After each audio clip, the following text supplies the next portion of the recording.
Line X Y and M N intersect at O, मतलब ये भी वर्ड इंपॉर्टेंट है कि इन्होंने इसको पहले ही बता दिया कि ये लाइन है, ये भी बहुत इंपॉर्टेंट है।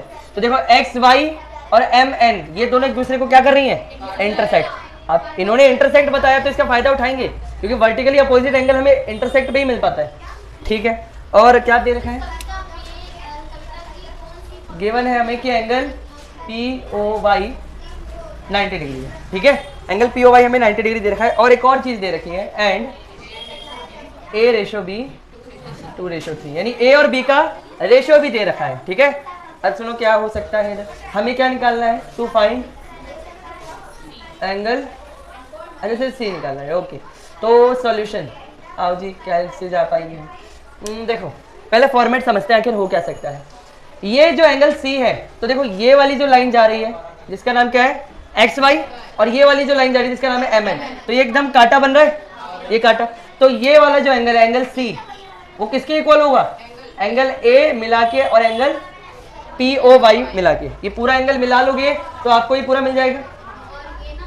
अब ये अगर ऐसा है तो फिर किसी भी तरीके से अगर हमें ए मिल जाए तो काम हो जाए, क्योंकि पी ओ वाई तो पहले से है कितना। तो देखो कभी भी रेशो वाला क्वेश्चन हो ना, चाहे वो कोई भी चैप्टर हो, रेशो का एक कहानी है कि उसे हम एक्स लेट कर लेते हैं, इसका बेस्ट होता है। तो हम जो हमें रेशो में दिया है तो उसे हम एक्स लेट कर लेंगे। Let A and B be 2x and 3x respectively, क्रमागत, ठीक है। अब अगर ऐसा हो गया तो क्या मैं ऐसा लिख सकता हूँ, जरा बताना, कि a plus B equal to 90 degree.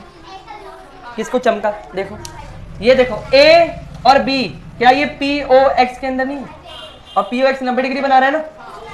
ये देखो इसे मैं अगर मैं बाहर निकालूं तो ये p, ये o, ये x और उधर y जा रहा है, तो ये 90 तो ये भी तो 90 है। और ये किससे मिल रहा है, दो जनों से मिल रहा है, एक a से और एक, तो a प्लस बी क्या हो गया 90 डिग्री, ठीक है। ये हम देख पा रहे हैं, अगर a प्लस बी 90 डिग्री तो a और b को आपने माना क्या है 2x और, वेरी नाइस, 2x और 3x equal to 90 degree, 5x equal to 90 degree, और हमारा x क्या बन रहा होगा 90/5 यानी कि 18 डिग्री। लेकिन ये हमारा क्या a की वैल्यू है, b की वैल्यू नहीं, ये x की वैल्यू है। तो कोई बात नहीं, इस x के हिस्से ही तो हम a निकाल पाएंगे। अब देखो नाउ a कौन है, a को हमने क्या माना था 2x, पहले हमें इसे ऐसे ही छोड़ना पड़ रहा था, लेकिन अभी मतलब अभी तो x की वैल्यू है ना, क्या है x की वैल्यू, अरे बताओ 18, तो कितना आ गया 36। Angle M O Y is equal to angle X O N, X O N.